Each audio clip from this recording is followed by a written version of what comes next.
Kejayaan bukanlah sesuatu yang mudah untuk dikecapi.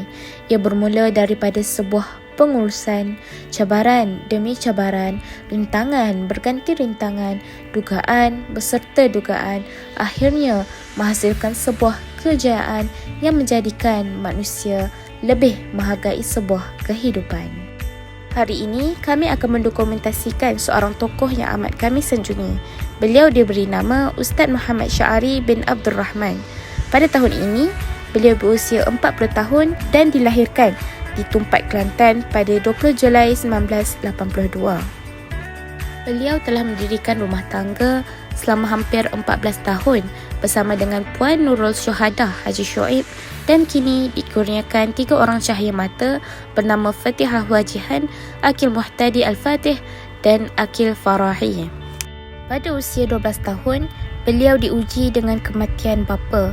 Rentetan daripada peristiwa itu, ibulah yang menjadi sumber kekuatan bagi 8 orang adik-beradik.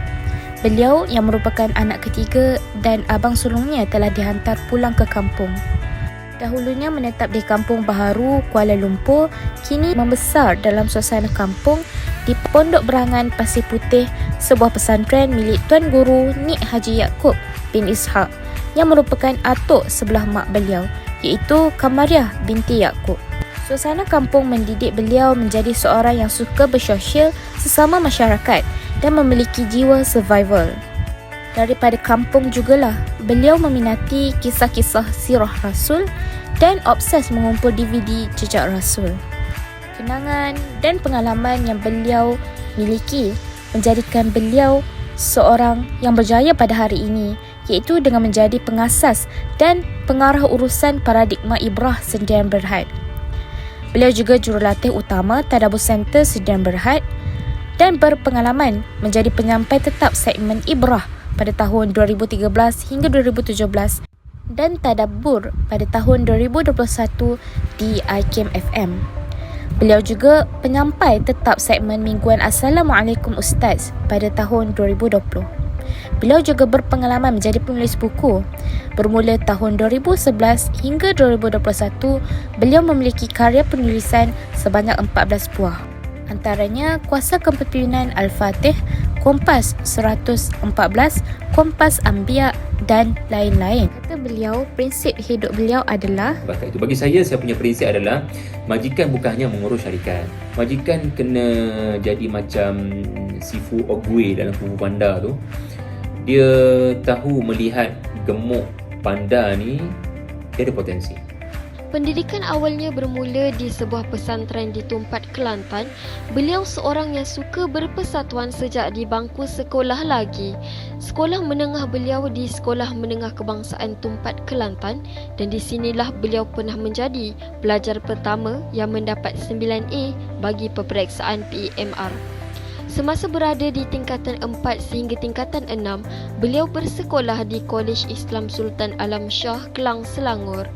Beliau juga pernah melanjutkan pelajaran di Universiti Al-Azhar, Mesir, dan setelah pulang ke Malaysia, beliau menyambungkan pelajaran di peringkat sarjana muda dalam bidang bahasa dan kesusasteraan Arab di UIA selama 4 tahun.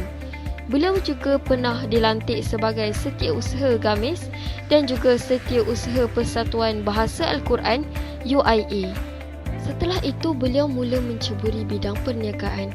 Ustaz Sya'ari pernah bekerja di sebuah syarikat yang diberi nama IP Minda dan di situlah beliau pernah belajar mengenai pengurusan manusia, dunia fasilitator dan dunia ceramah. Selepas 3 tahun, beliau menubuhkan syarikatnya sendiri yang diberi nama Paradigma Ibrah. Selain itu, beliau juga merupakan pemilik kepada Tadabbur Center.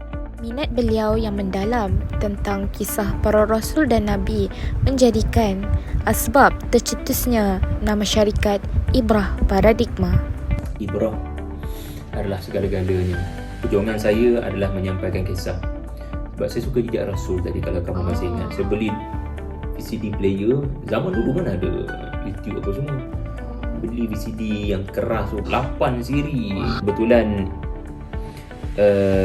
tahun 2014 Ustaz Fahrul, guru saya, menjemput saya untuk ganti dia di IKIM. Tajuk pula Ibrah. So 2014 saya mula melorongkan minat kepada sejarah dalam Quran. Kusangkakan panas hingga ke petang, rupanya hujan di tengah hari. Ustaz Syahari pernah mengalami kemalangan sebanyak 2 kali. Kejadian pertama berlaku apabila beliau ingin menguruskan kursus kepimpinan MPP Unit 10 Kerana organisasi Pulang Gaterili. dan kelemahan persatuan dalam menyantuni orang yang memberikan ceramah atau pengisian juga merupakan satu cabaran bagi beliau. Seterusnya, beliau berkongsi tips pengurusan organisasi yang diamalkan beliau.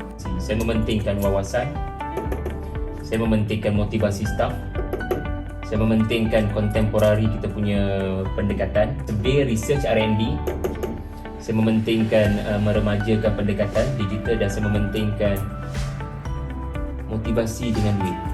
Sebab memang duit bukan segalanya, tapi orang boleh buat kerja bila kita bagi duit. Selain itu, Ustaz Syahari juga berjaya menamatkan pengajian di peringkat master dengan pencapaian yang sangat cemerlang, iaitu beliau memperolehi 4 flat walaupun beliau sibuk menguruskan perniagaan.